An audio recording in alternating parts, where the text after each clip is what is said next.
Hey all, we're back with this module. We're going to talk about trying to fix the problem, right? So kind of active ways to fix climate issues.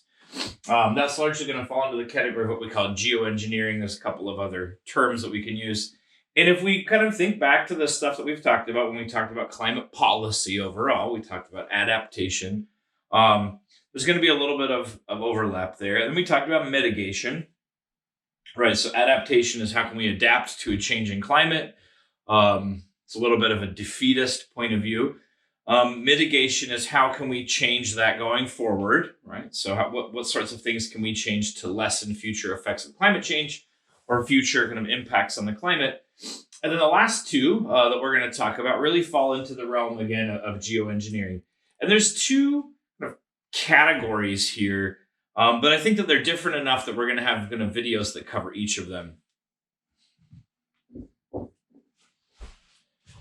So in this module, we're going to talk about essentially cooling the Earth in the sense by limiting solar radiation.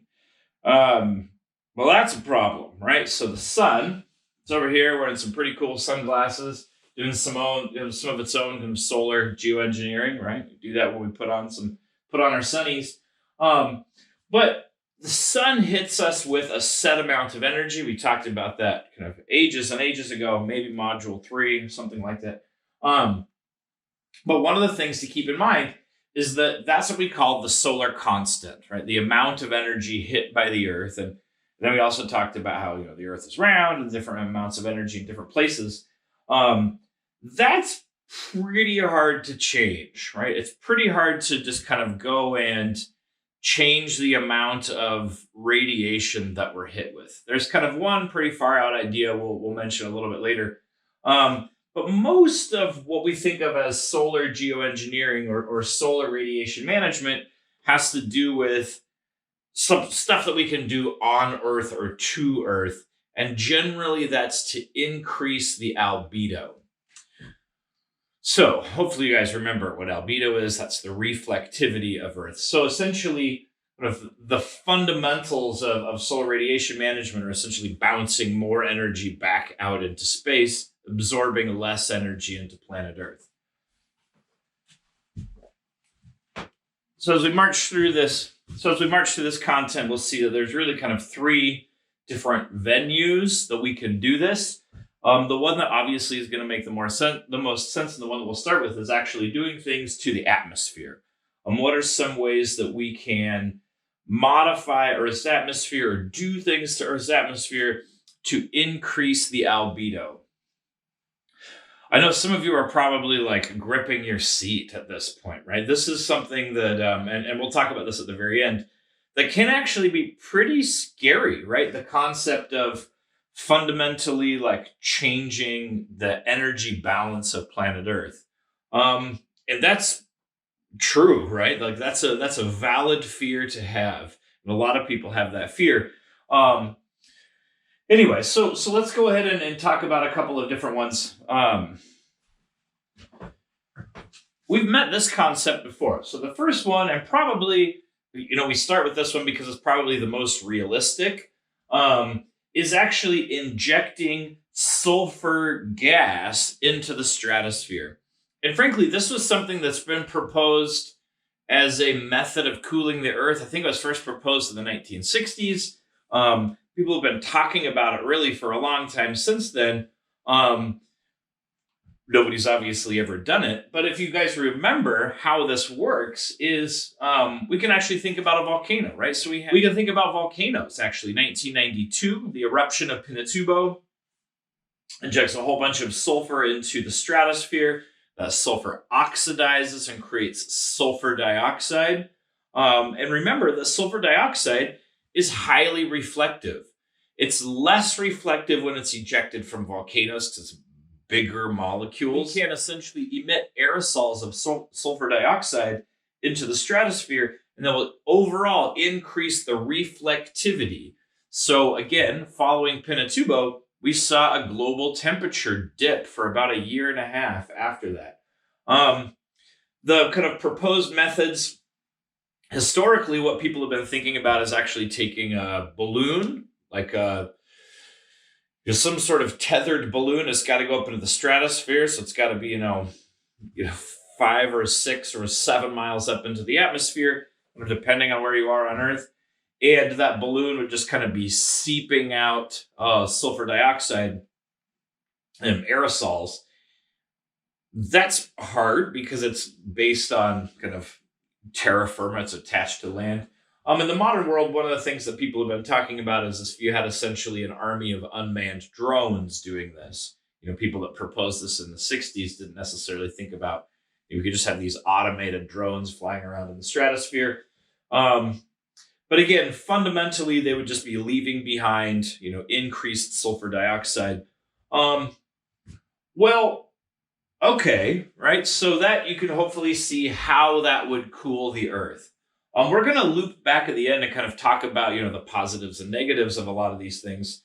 But really, this one, the reason why it makes the top of the list is because it's actually fairly cheap to do comparatively. And sulfur generally has a pretty short residence time in the atmosphere. It doesn't stay up there for very long. So again, we watched Pinatubo. We have some observational evidence that's stripped out pretty quickly. So the next thing that we can think of to increase Earth's albedo is to modify the types of clouds that we have over the ocean. So the atmosphere, as you may remember, can only hold so much moisture, but we can add aerosols, essentially doing cloud seeding, right? That doesn't increase the amount of moisture, but it can increase the types of moisture and things like that. So one of the things that's come up is we can essentially seed the atmosphere with really, really, really fine particles of water, and those will ultimately create clouds. But the difference between ones that we would create and naturally occurring clouds is essentially, I'm a geologist, so I think about grain size. We can think about molecule size. So if we do this if we have a cloud that has much smaller particles of water, of aerosols, the cloud is literally brighter, right? So decreasing the size of the water molecules can actually increase the whiteness or the reflectivity of a cloud.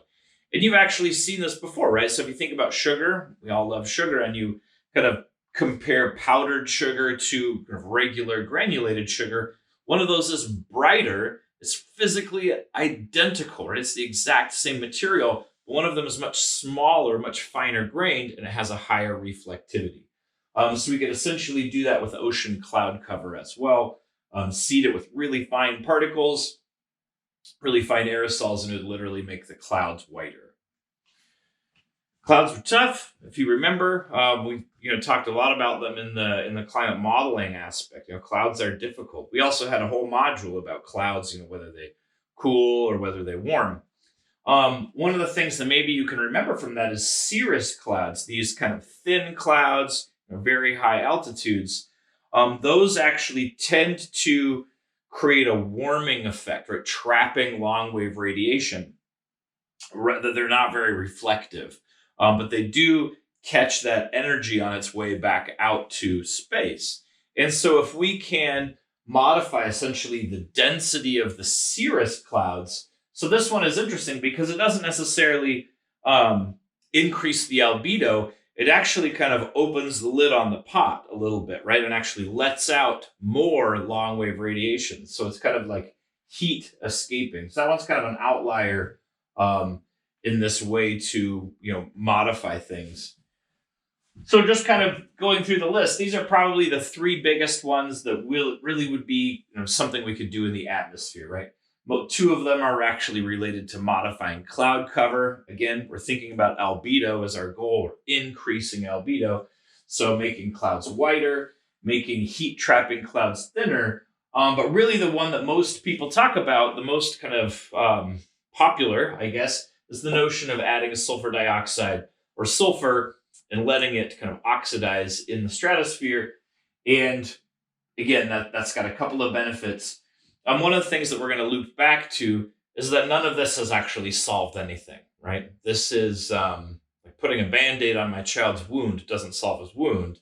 So we still have this underlying problem. And that's something that we'll see actually with the entire realm of solar geoengineering.